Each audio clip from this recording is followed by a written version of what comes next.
Hello, it's David Swinowski here from Rubble Road Soapstone, and today we're going to carve a small wolf. This is a great class activity, the small wolf. Easy to do, only takes about an hour from start to finish. So with the simple tools, we have the 3 pieces of sandpaper that are provided. There's the oil, we'll get to that later. The stone itself, a bucket of water.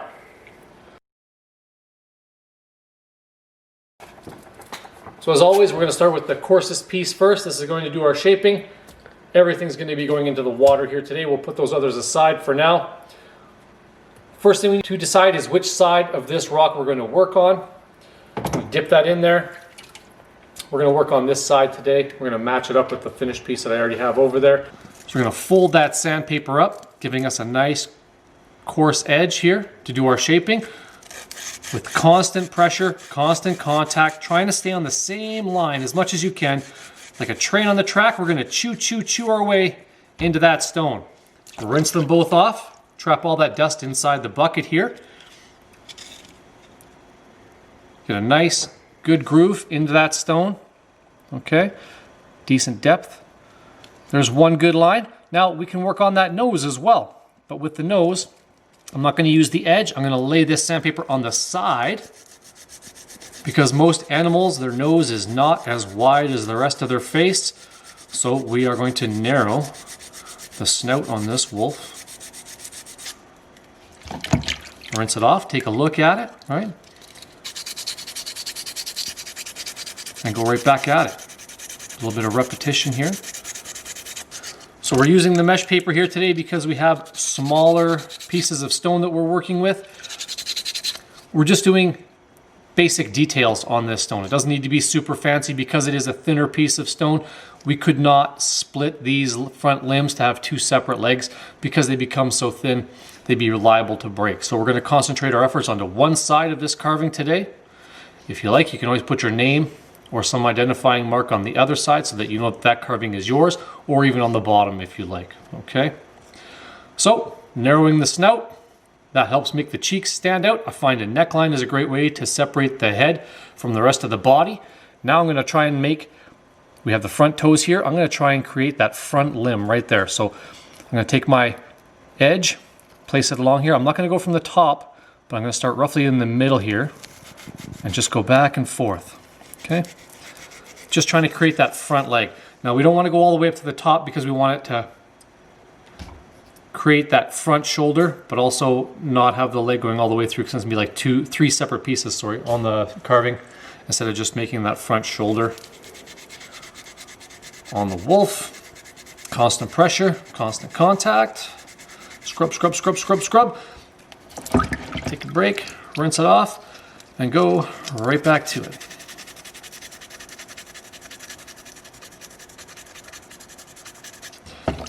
If you're carving away and you find that your edge is getting a little bit dull because you've done a little bit of carving, you can always open it up, refold that piece, give yourself a whole brand new edge to give you a little bit more aggressive sanding on that carving. So here we have the little notch for the tail. Well, I like to see that tail kind of wrap around the body, so what we can also do here is kind of create a triangle out of that.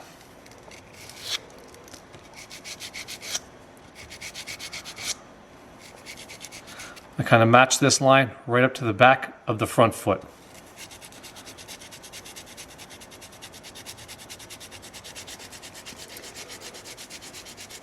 Trying to stay on the same path, right? Like the train on the track, chewing its way into that stone. We're going to make this front leg line a little bit deeper.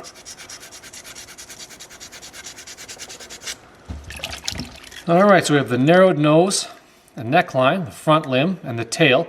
Let's round off the back of this wolf a little bit. Because most animals are not square and blocky. They have some nice rounded edges. So I'm going to open this sandpaper up and just rub right on those corner edges here. I'm going to try not to hit that tail. I'm going to try and leave that tail just the way it is. Remember, if you want something to stick out a little bit further, you basically have to leave it alone and work the surrounding material around there to work that down. We're not adding any stone, we're only taking it away.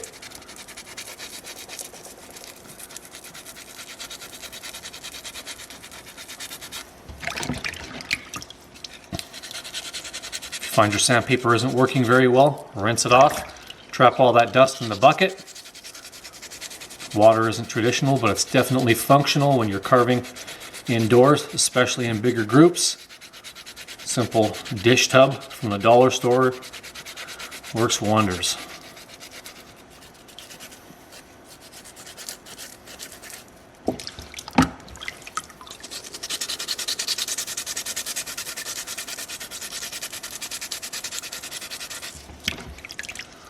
Starting to round that off, tail starting to stick out a little bit more. You might also notice that there's a bit of a striping pattern on the stone here. These are tooling marks from the bandsaw that we use when we cut these shapes out. I would also recommend getting rid of that striping pattern at the same time. What this is going to do is help that natural color come through. I'm not just going to do it on the one side. If I want to see all that natural color in this stone, I'm going to go everywhere. Round off that front leg too. Don't forget to scrub the chin. Across the snout. If you want to have yourself a little howling wolf, you could always put a notch across the mouth here, going across. We don't want to scrub this way too far, or we'll completely grind the nose right off this guy.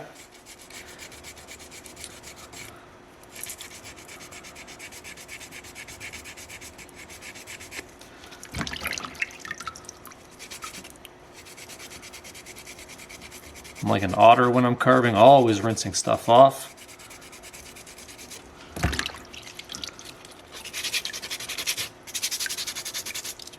Round off those blocky little toes as well.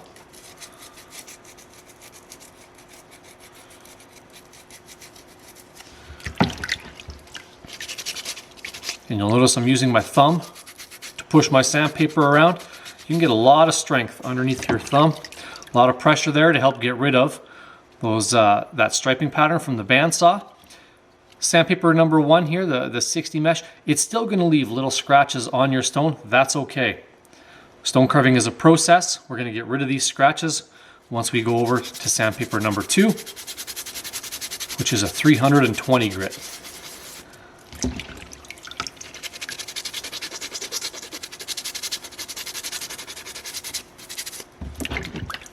So the striping is gone. You can really see it on the flat side that I haven't touched, so if I just sand that lightly, you can really kind of see that striping pattern sticking out. I'm going to get rid of that.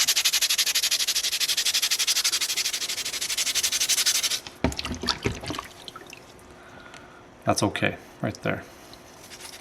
Like I said, it doesn't take a lot.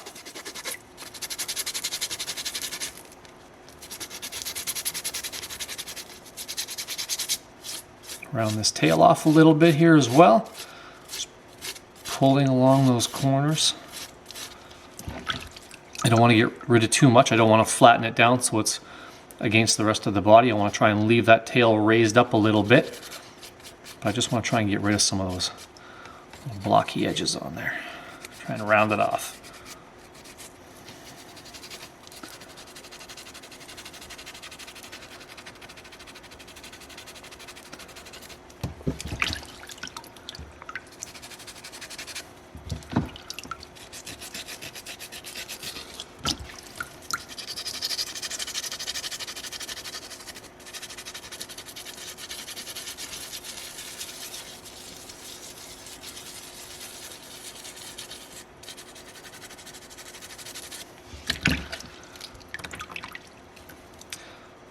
A little blocky in through here. I'm going to round off that cheek on this guy.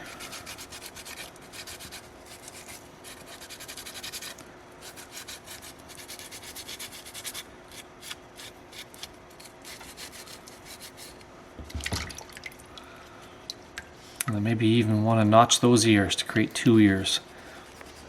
That we should be able to do. I'm just going to pinch the end of the sandpaper here. You know what? I'm actually going to open it up and refold it and give myself a whole brand new edge so it's a little bit more aggressive.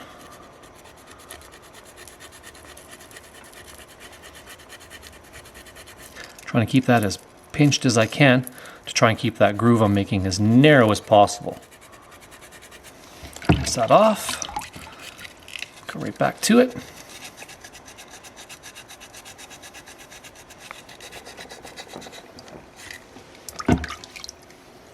Pretty happy with that. So now I'm looking for any of those gray stripes that I might have left behind. I want to try and get as much of the natural color of this stone out as I can. And the first sanding is always the most important because it does all the hard work for you. It's going to get progressively easier as we go.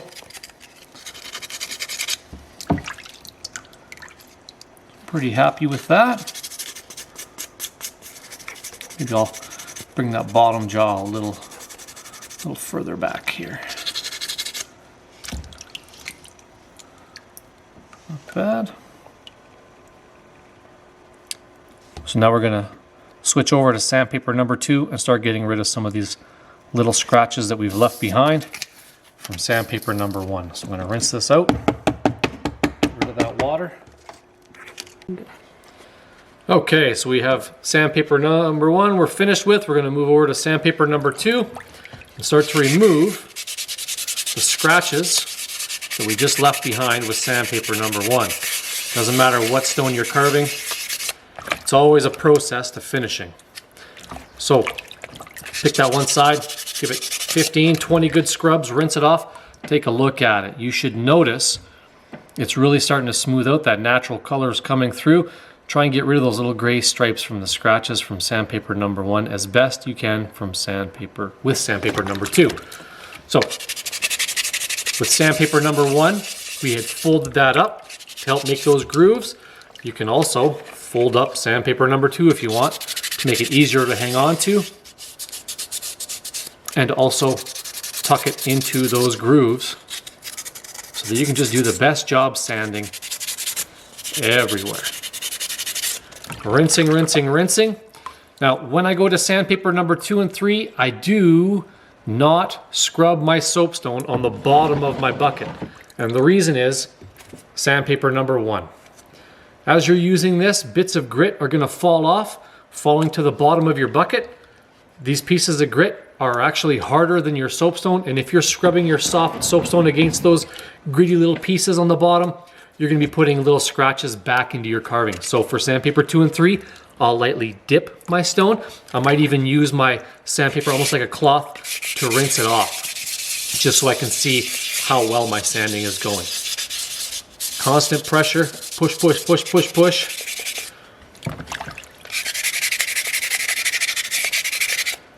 Rinse it off, take a look, looking for any of those gray stripes that you don't want. If you go to sandpaper number 2 and you're rinsing it off and there's still some really deep, deep scratches in there, you can always go back to sandpaper number 1, make those deep scratches a little bit shallower with sandpaper number 1 so that they're easily erased with sandpaper number 2, okay? All the scratches I don't want to see should be gone before I go to sandpaper 3. The last sandpaper doesn't really get rid of scratches, doesn't really get rid of marks. All it does is just smooth that existing surface that we have, okay? So all the work is really done with the first 2 papers. Push, push, push. Around this tail here, you can fold your sandpaper even more than 1 or 2 times. You can fold up to give yourself a nice little sanding stick almost to really help you work on those hard to reach areas.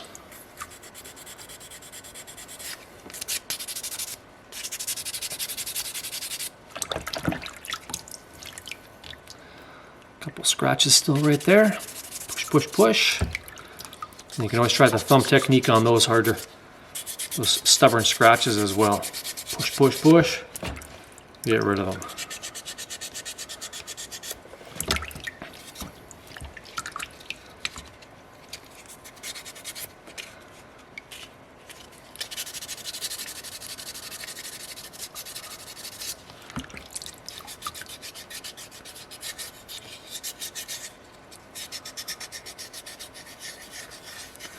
Rounding those toes off.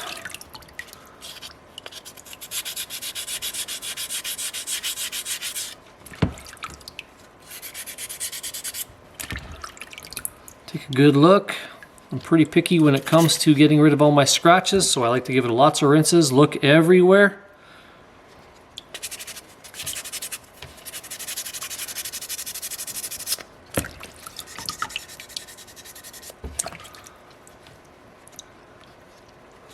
And then once you're happy, once all the scratches that you don't want to see are gone, you can go to sandpaper number 3. A couple there right in the neck, so I'm just going to really work getting into those hard to reach areas.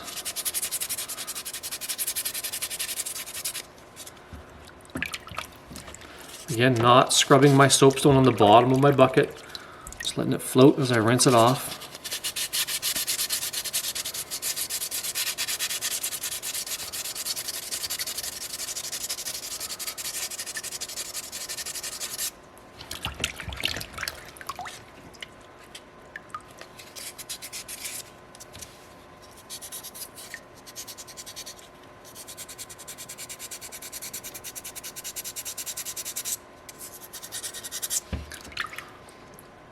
Pretty happy with that. Not seeing any blatant scratches on my stone. Seeing all that natural color coming through. Bits of iron. Changes in the color. I like it. So, now that I'm happy with that, sandpaper 2 goes out. Sandpaper 3 goes in. Just dipping. And if you did a good job on sandpaper number 1, sandpaper 2 is definitely easier. And if you did a really good job on sandpaper number 2, sandpaper 3 is really quick. Just a quick once over with this final sandpaper. It's not going to do any shaping. It's not going to get rid of any scratches for you. It's just going to smooth that existing surface. So pick that one side again. Give it 20 good scrubs. Stop and feel. You should notice a definite textural difference on your stone now. It feels almost like glass. I love it. You can really see the natural colors coming through. It's not just a gray chunk of stone anymore. Let's try and match that texture everywhere as best we can. Now it's near the end of your carving. You tend to get excited and the most mistakes happen, so try and make sure you have a good grip on your stone. Stay in your work area. If you're in a classroom, it's always great to show your friends the great work you've done and the really cool stone that you have. But I find it's near the end where you can accidentally drop it when getting excited. And if that happens, just stop what you're doing, let everything dry, use a super glue, glue it back together, and then finish with your sanding. It's pretty rare that you can't repair this stone. And if you're going to be a rock carver, you're definitely going to break some stones. It's just part of the game. So don't be too beat up about it. Scrubbing everywhere.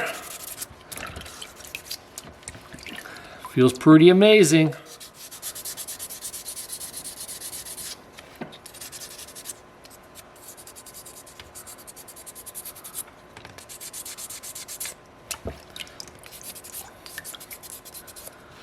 Now, like I said, if you did a good job on sandpaper 1 and 2, sandpaper 3 is a breeze. I'm pretty happy with my carving when I'm completely finished and I'm satisfied with it. I'm going to take this to get this dusty water off of my carving. I'm going to let this sit and dry. I'm going to let this sit and dry overnight to make sure that it's completely dry. The reason I let it sit overnight is if there are any cracks in there that didn't break, they'll be the last to dry. And also, sometimes with the stone being a metamorphic rock, sometimes it's almost like a sponge. It can really soak that water up where the outside looks dry, but the inside can still have some trapped moisture. So I like to let it sit overnight before I do the final oiling. Now that our stone carving is dry, we can apply the oil to it with the oil that's provided, with the vial and the Q-tip. So we're going to pop that oil open. Just give that Q-tip a little dip. And pretty much just smear that oil all over this rock. A nice liberal coating everywhere.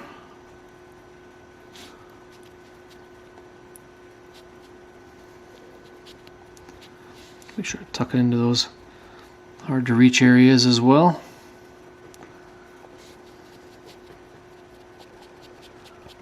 I like to put a little bit of paper towel down just to lay it on there, just so that the oil doesn't seep into the work surface that I'm on. This is a food grade tung oil that we are supplying in the kit. Although you could use a number of different oils if you really wanted to.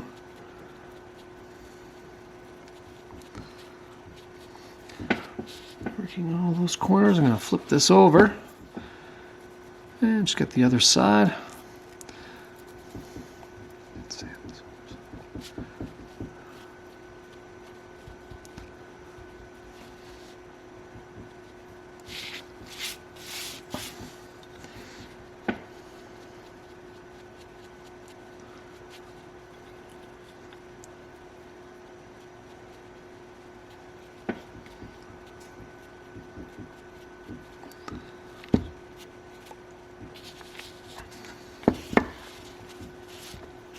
Well, make sure I'm getting into all those little hard to reach corners. I think that's pretty good there.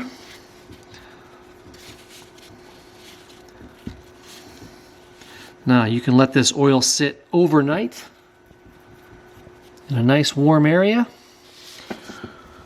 or minimum of 2 hours, and then you can always wipe off the excess oil after those 2 hours. Now, because it is a metamorphic rock, the harder the stone, the better the polish it will take. With some of the soapstone, if it's really, really soft, it might just soak up that oil, but there's still a little bit more in there. You could always reapply some more after your first initial coat. All right, now that the oil is sat for a couple hours, we're going to use a paper towel and just wipe off that excess oil. Getting rid of any oil areas that might have pooled up. They usually tend to pool in any corners or underneath any of those hard to reach areas. So wiping that off.